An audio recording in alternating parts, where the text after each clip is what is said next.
वृंदावन में एक संत थे, बहुत भजन करते थे। एक दिन वो सुबह सुबह ब्रह्म मुहूर्त में भजन करने के लिए, स्नान करने के लिए जैसे यमुना जल में गए तो एक प्रेत उनको आवाज लगाने लगा। प्रेत की आवाज सुनकर के उन्होंने कहा, क्या है भैया, क्या बात है? प्रेत ने कहा, महाराज मैं यमुना पल्ली पार गांव से आया हूं। एक बार बाढ़ आई थी बहुत वर्षों पूर्व, तो उस बाढ़ में सोते हुए हमारा पूरा गांव यमुना जी के जल के चपेट में आ गया और हम सब की मृत्यु हो गई थी। हम सब प्रेत बन गए हैं। महात्मा बोले, अच्छा तुम प्रेत हो? बोले, हाँ जी मैं भी प्रेत हूं, मेरा पूरा गांव प्रेत बना हुआ है, सब हम लोग पल्ली पार रहते हैं। आप नित्य यहां यमुना स्नान करने आते हैं, हम सब आपको पल्ली पार से देखते हैं। संत बोले, मुझसे क्या काम है आपको? बोले, काम केवल इतना है कि जब कभी भी आपके प्राण निकले ना। बोले, अच्छा, तो प्राण निकलने पर आपका अंतिम संस्कार आपके शिष्यगण जहां कहीं भी करें उनसे मना कर देना, उनसे कहना आपका अंतिम संस्कार पल्ली पार हो जहां पे हम लोग रहते थे। संत बोले, क्यों? बोले, आपने इतना भजन किया है महाराज, आपने इतनी कथाएं गाई हैं, इतनी कथाएं पढ़ी हैं, इतने वैष्णवों को आपने उद्धार किया है, आप नित्य तिलक लगाते हैं, नित्य यमुना स्नान करते हैं, आपका शरीर इतना पवित्र हो चुका है भजन के प्रताप से कि यदि वो पल्ली पार जाकर के उसका अंतिम संस्कार हुआ तो आपके अंग से निकलने वाले धुएं से, आपके चिता से प्रकट होने वाले तेज से हम सब मुक्त हो जाएंगे। संत ने कहा, वास्तविकता है? बोले, बिल्कुल वास्तविकता है। तो आप केवल अपने शिष्यों से अपनी अंतिम इच्छा इतनी कर दीजिएगा कि आपका अंतिम संस्कार पल्ली पार जाके करें। तो संत ने अपने सब शिष्यों से कहा, भाई देखो बुढ़ापा आ गया है, अब मेरा जीवन कभी भी नष्ट हो सकता है, तो मेरी एक अंतिम इच्छा सुन लो, वो जमुना पल्ली पार जो बंजर जमीन है वहां पर मेरा अंतिम संस्कार करना, इधर मत करना। शिष्यों ने कहा, ठीक है। 10-5 साल बाद जब गुरुजी पधार गए तो शिष्य सब उनको लेकर के गए पल्ली पार और वहीं चिता लगा करके उनका अंतिम संस्कार किया। तो जैसे ही अंतिम संस्कार किया तो महाराज एक चिता यहाँ जल रही है और देखते ही देखते शिष्यों ने देखा दिव्य दिव्य ज्योतियां प्रकट हो रही हैं, किसी वृक्ष से, किसी पौधे से, किसी जमीन के किसी कोने से। इस प्रकार असंख्य ज्योतियां उस चिता के धुएं के साथ में आकाश मंडल को प्रस्थान कर गए, मतलब सब मुक्त हो गए। शिष्यगण सब वापस आ गए। जो प्रमुख शिष्य था जिसने अपने गुरुदेव को मुखाग्नि दी थी, वो आकर के रात्रि में जैसे ही लेटा तो एक प्रेत उसके पास आया और उस प्रेत ने आकर के कहा कि भगवान मेरे साथ बहुत बुरा हुआ। बोले, क्या हो गया? बोले, आपके गुरुजी का अंतिम संस्कार हुआ था पल्ली पर। बोले, जी। बोले, उसमें मेरा पूरा गांव, पूरा खानदान, पूरा परिवार तो मुक्त हो गया, मैं रह गया। तुम कैसे रह गए? बोले, मैं कहीं घूमने चला गया था। तो बोले, अब क्या करें? बोले, गुरुजी तो चले गए, अब तो कुछ हो नहीं सकता। तो उस प्रेत ने कहा, बोले एक उपाय है। बोले, आपके गुरुजी का भजन इतना था कि भले ही वे चले गए हों, उनकी चिता भी राख बन गई हो, आप जाकर के सादा लकड़ी उनकी राख में लपेट करके, उनकी राख में बोर करके उस सादा लकड़ी को भी यदि मुखाग्नि दोगे, अग्नि जला दोगे, उससे भी मैं मुक्त हो जाऊंगा, लेकिन आप कर दो। तो जली हुई भस्म चिता के ऊपर सादा लकड़ियां रख करके उस पर जैसे ही अग्नि प्रज्वलित की तो वो प्रेत भी मुक्त हो गया वहां से। इसलिए कहते हैं भजन करो, इसलिए कहते हैं तिलक लगाओ, इसलिए कहते हैं पवित्र रहो, इसलिए कहते हैं कंठी माला पहनो, इसलिए कहते हैं हरि स्मरण करो, क्योंकि अकेले तुम्हारा कल्याण नहीं होने वाला है उससे। हमारी मृत्यु की चिता की भस्म भी, हमारी मृत्यु की चिता से उठने वाले धुएं से भी ना जाने कितने प्रेत तो इसी आश में बैठे रहते हैं कि व्यक्ति भजन इतना करे, जब इसके प्राण निकले तो हम भी इसके साथ चले जाएं, इसके भजन के प्रताप से। चलम प्राणम, प्राण चलायमान है, नहीं रुकेंगे। पहली वस्तु जिसको हम अपने से कभी दूर नहीं करना चाहते वो है लक्ष्मी, लेकिन चली जाती है। दूसरी वस्तु जिसको हम अपने से कभी दूर नहीं करना चाहते वो है हमारे प्राण, लेकिन कितना भी बचा लेना, कितना भी च्यवनप्राश खा लो, कितने भी दूध पी लो, कितने भी मोती पिष्टी खा लो, कितने भी पतंजलि की दवाइयां औषधियां दिन रात लेते रहो, मृत्यु तो आएगी। जिस दिन सज धज कर मौत की शहजादी आएगी, न सोना काम आएगा न चांदी आएगी, कुछ भी काम नहीं आएगा उस समय। मृत्यु के समय कुछ काम नहीं आता है। मृत्यु तो मैंने पहले ही कहा अटल सत्य है हमारे जीवन का। उस सत्य को जितना हो सके सुंदर बना लो।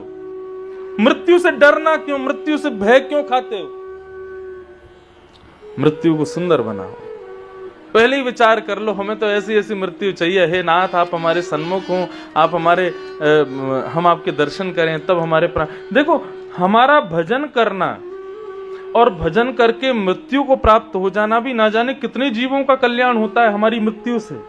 विश्व का सबसे प्रसिद्ध डांसर माइकल जैक्सन, वो एक ही चीज चाहता था कि उसके प्राण ना निकले, वो कभी बूढ़ा ना हो। संपत्ति की कमी नहीं, पैसे की कमी नहीं, नाम शौहरत की कमी नहीं, फैन फॉलोइंग की कमी नहीं। जिस जमाने में माइकल जैक्सन था उस जमाने में सोशल मीडिया भी नहीं था। उस जमाने में लोग इतने दीवाने थे उसके। क्या नहीं था उसके पास जो मानव को चाहिए? पृथ्वी पर सब कुछ था। काला था तो उसने इतना वो कराया, अपनी प्लास्टिक सर्जरी, गोरा हो गया। लेकिन इतनी संपत्ति होने के बाद भी अपनी मृत्यु को नहीं टाल पाया और असमय में मृत्यु हुई, क्योंकि चाहता था मेरी लंबी आयु हो, मैं अजर अमर हो जाऊं। अच्छा, ये जितने भी कहना नहीं चाहिए, कोई बुरा ना माने, किसी के हृदय को ठेसने में माइकल जैक्सन को राक्षस नहीं बोल रहा हूं, लेकिन हमारे भागवत आदि ग्रंथों में जितने भी राक्षस थे, इन्होंने भी तो यही मांगा था भगवान से कि हम अमर हो जाएं, हम कभी मरे ना। रावण को देख लो, कुंभकर्ण को, ये हिरण्यकश्यप को देख लो, कंस को देख लो, सबने क्या मांगा? तप किया और तप के बदले क्या मांगा? कि हम अमर हो जाएं। राक्षसत्व का गुण होता है ना मरने की इच्छा रखना। और वहीं आप स्वामी विवेकानंद को देखो, अपनी अल्पायु में प्राण त्याग दिए। और तो छोड़िए, आदि गुरु शंकराचार्य बहुत कम आयु में अपने प्राणों को त्याग दिया। और जिस आयु में बच्चे ऐशो आराम करते हैं, थोड़े भोग विलासों में लगे रहते हैं, उस आयु में तो शंकराचार्य जी पूरे विश्व को धर्म सनातन क्या है बता करके चले गए। तो ये देखा गया कि धर्मावली व्यक्ति, भजनानंदी व्यक्ति और सृष्टि को अपनी एक नई दिशा देने वाला व्यक्ति ज्यादा जीने की इच्छा नहीं रखता।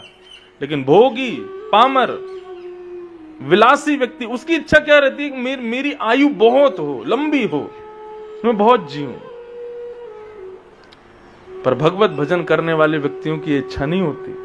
तो बस ये चाहते हैं अल्पायु हो, लेकिन उस अल्पायु में भी ठाकुर जी का दर्शन हो जाए, ठाकुर जी का अनुभव हो जाए, हमसे कोई पाप ना हो, हमसे कोई दूषित कृत्य ना हो, ऐसी भावना रखते हैं। तो चला लक्ष्मी चलम प्राणम।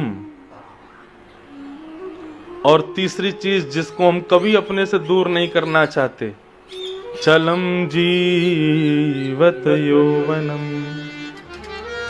युवावस्था। युवावस्था ये भी हम कभी नहीं चाहते कि हमसे दूर हो।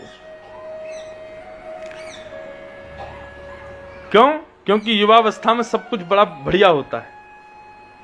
कुछ भी खाओ कोई टेंशन नहीं, कुछ भी पहनो कोई टेंशन नहीं, कुछ भी करो कोई टेंशन नहीं, कैसे भी रहो कोई टेंशन नहीं। सब चाहते हैं कि हम सदा युवा बने रहें, लेकिन नहीं हो पाता। दुनिया भर की क्रीम लगा लेंगे, दुनिया भर के ना जाने क्या क्या चीजें मुंह पे लगाते रहेंगे। माताएं तो लगाती हैं, चलो श्रृंगार है, भाई लोग भी लगाने लग गए हैं आजकल। पता ही नहीं चलती है कि स्त्री है कि पुरुष है, अंतर ही नहीं समझ में आता है। ऐसे विचित्र वेशभूषा बना करके रहते हैं आजकल के युवा भाई लोग भी, बस पूछो मत। और क्या चाहते हैं? हम सदा युवा बने रहें। कई बार तो ऐसा होता है कि इतनी युवावस्था चढ़ जाती है बेचारों को, हो गए 70 साल के, लेकिन अब भी युवा ही बने डोल रहे हैं। अब भी यही चाहते हैं कि हम युवा हैं, हम तो वैसा ही भाव है हमारा। अमेरिका में एक बार मैं था तो 60 साल की एक माता जी थी, उनको मैंने आंटी बोल दिया, वो 3 दिन तक मेरे से बात नहीं करी उन्होंने। तुमने मुझे आंटी कैसे बोला? क्यों? अरे भले चेहरे से लग रही हूं मैं, लेकिन मुझे ऐसा प्रिटेंड मत कराओ कि मैं वृद्ध हूं। मैं अभी भी युवा हूं, मैं ऐसी हूं। वह क्यों चाहते हैं हम लोग? चलम जीवत यौवनम, युवावस्था चाहने से भी नहीं रुकेगी, एक दिन चली जाएगी। मुंबई दिल्ली में तो आज भी आजकल नए बालक फिर भी बड़े संभल के रहते हैं। बड़े बूढ़ों को देखो तो महाराज, उनको देख के लगता है राम राम, ये क्या कर रहे हैं, किस स्थिति में रह रहे हैं। 70 साल के हो गए, 80 साल, अभी भी फटी जींस पहन के घूम रहे हैं। ऐसा दिखाते हैं हम युवा हैं, हम अभी जवान हैं। चलम जीवत यौवन, नहीं रुक पाएगी वो युवावस्था, चली जाएगी। जितना आप अपने चेहरे को, आंखों को, नाक को, मुख को जितना आप स्वस्थ देखते हो, एक दिन आएगा कि वो सब चला जाएगा। चलम जीवत यौवनम, तो लक्ष्मी चलायमान, प्राण चलायमान, युवावस्था चलायमान, और चला चलेति संसारे, संसार में अपने अपने कहने वाले, ये मेरा, ये मेरा, ये मेरा कहने वाली जितनी भी वस्तुएं हैं, चाहे वो घर हो, गाड़ी हो, पत्नी हो, बच्चे हो, पिता हो, माँ हो, कुछ भी क्यों ना हो, एक दिन सब चला जाएगा।